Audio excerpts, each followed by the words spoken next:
নমস্কার বন্ধুরা, আমি শিপক দাস। আপনারা দেখছেন সঙ্গে শিপক। যা দেখেন এখন বিকৃত মিডিয়া তাই তুলে ধরে আমরা আপনাদের ছোট্ট ইউটিউব চ্যানেল সঙ্গে শিপকের মাধ্যমে। আজকের প্রতিবেদন বালুরঘাট লোকসভা কেন্দ্র। এই বালুরঘাট লোকসভা কেন্দ্রে এবারে 2024 সালের লোকসভা নির্বাচনে বিধানসভা ভিত্তিক কি ফলাফল হয়েছে, অর্থাৎ এই বালুরঘাট লোকসভা কেন্দ্রের অন্তর্গত 60টি বিধানসভায় কোন দল কত ভোট পেয়েছে তাই আপনাদের সামনে তথ্য সহ আলোচনা করব। বন্ধুরা, বালুরঘাট লোকসভা কেন্দ্রে যদি আমরা গঠনের দিকে তাকাই, এই বালুরঘাট লোকসভা কেন্দ্র মূলত 60টি বিধানসভা নিয়ে গঠিত হয়েছে। এই 60টি বিধানসভা হলো ইটাহার বিধানসভা, কুশমন্ডি বিধানসভা, কুমারগঞ্জ বিধানসভা, বালুরঘাট বিধানসভা, তপন বিধানসভা, গঙ্গারামপুর বিধানসভা, হরিরামপুর বিধানসভা। এই 60টি বিধানসভা নিয়ে বালুরঘাট লোকসভা কেন্দ্র গঠিত হয়েছে। এই বালুরঘাট লোকসভা কেন্দ্রে যদি আমরা বিভিন্ন দলের প্রার্থী তালিকার দিকে তাকাই, তৃণমূল কংগ্রেস প্রার্থী করেছিল তাদের রাজ্যের মন্ত্রী বিপ্লব মৈত্রকে, বিজেপি প্রার্থী করেছিল তাদের রাজ্য সভাপতি সুকান্ত মজুমদারকে, এবং বাম কংগ্রেস জোটের তরফ থেকে আরএসপি প্রার্থী জয়দেব কুমার কিন্তু এই কেন্দ্রে প্রার্থী হয়েছিলেন।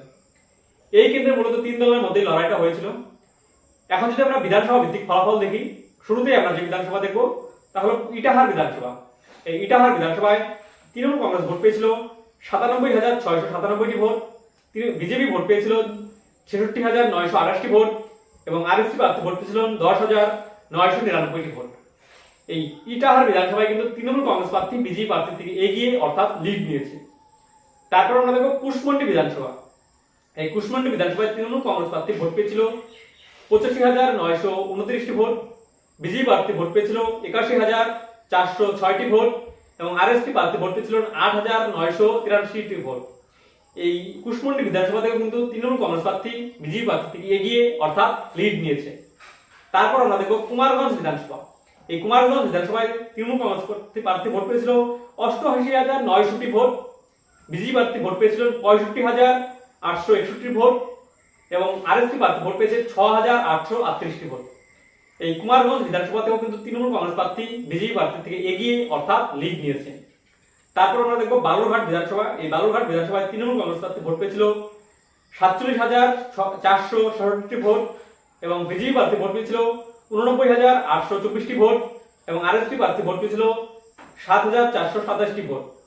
এই বালুরঘাট বিধানসভাতে কিন্তু বিজেপি প্রার্থী তৃণমূল প্রার্থী থেকে এগিয়ে অর্থাৎ লিড নিয়েছে। তারপর আমরা দেখব তপন বিধানসভা। এই কেন্দ্রে তৃণমূল কংগ্রেস প্রার্থী ভোট পেয়েছে 76,447টি ভোট, বিজেপি প্রার্থী ভোট পেয়েছে 95,548টি ভোট, এবং আরএসপি প্রার্থী ভোট পেয়েছে 5,444টি ভোট। এই কেন্দ্রে কিন্তু বিজেপি প্রার্থী এগিয়ে তৃণমূল প্রার্থীর থেকে অর্থাৎ লিড নিয়েছে। তারপর আমরা দেখব গঙ্গারামপুর বিধানসভা। এই গঙ্গারামপুর বিধানসভায় তৃণমূল কংগ্রেস প্রার্থী ভোট পেয়েছে 77,013টি ভোট, বিজেপি প্রার্থী ভোট পেয়েছেন 93,813টি ভোট, এবং আরএসপি প্রার্থী ভোট পেয়েছেন 6,382টি ভোট। এই গঙ্গারামপুর বিধানসভাতেও কিন্তু তৃণমূল কংগ্রেস প্রার্থীর থেকে বিজেপি প্রার্থী এগিয়ে অর্থাৎ লিড নিয়েছে। তারপর আমরা দেখব হরিরামপুর বিধানসভা। এই হরিরামপুর বিধানসভাতে তৃণমূল কংগ্রেস প্রার্থী ভোট পেয়েছে 89,799টি ভোট, বিজেপি প্রার্থী ভোট পেয়েছে 79,545টি ভোট, এবং আরএসপি প্রার্থী ভোট পেয়েছে 7,708টি ভোট। এই হরিরামপুর বিধানসভাতে কিন্তু তৃণমূল কংগ্রেস প্রার্থী বিজেপি প্রার্থীর থেকে এগিয়ে অর্থাৎ লিড নিয়েছে। তারপর আমরা দেখব পোস্টাল ব্যালট। এই পোস্টাল ব্যালটে কিন্তু তৃণমূল কংগ্রেস প্রার্থী ভোট পেয়েছে 1,398টি ভোট, বিজেপি প্রার্থী ভোট পেয়েছে 2,071টি ভোট, এবং আরএসপি প্রার্থী ভোট পেয়েছে 136টি ভোট। এই পোস্টাল ব্যালটও কিন্তু অনেকটাই এগিয়ে বিজেপি প্রার্থী। অর্থাৎ সার্বিক 60টি কেন্দ্রের বিধানসভা কেন্দ্রের ফলাফল 3টিতে বিজেপি প্রার্থী এগিয়ে, 4টিতে কিন্তু তৃণমূল কংগ্রেস প্রার্থী এগিয়ে। যদিও শেষ মুহূর্তে এই কেন্দ্র থেকে বিজেপি প্রার্থী 10,386টি ভোটের ব্যবধানে এই কেন্দ্র থেকে জয়ী হয় সুকান্ত মজুমদার। যদি সার্বিক আমরা ফলাফল দেখি, তৃণমূল কংগ্রেস প্রার্থী ভোট পেয়েছিল 5,64,610টি ভোট, বিজেপি প্রার্থী সুকান্ত মজুমদার ভোট পেয়েছিল 5,74,996টি ভোট, এবং আরএসপি প্রার্থী জয়দেব কুমার ভোট পেয়েছিল 54,217টি ভোট।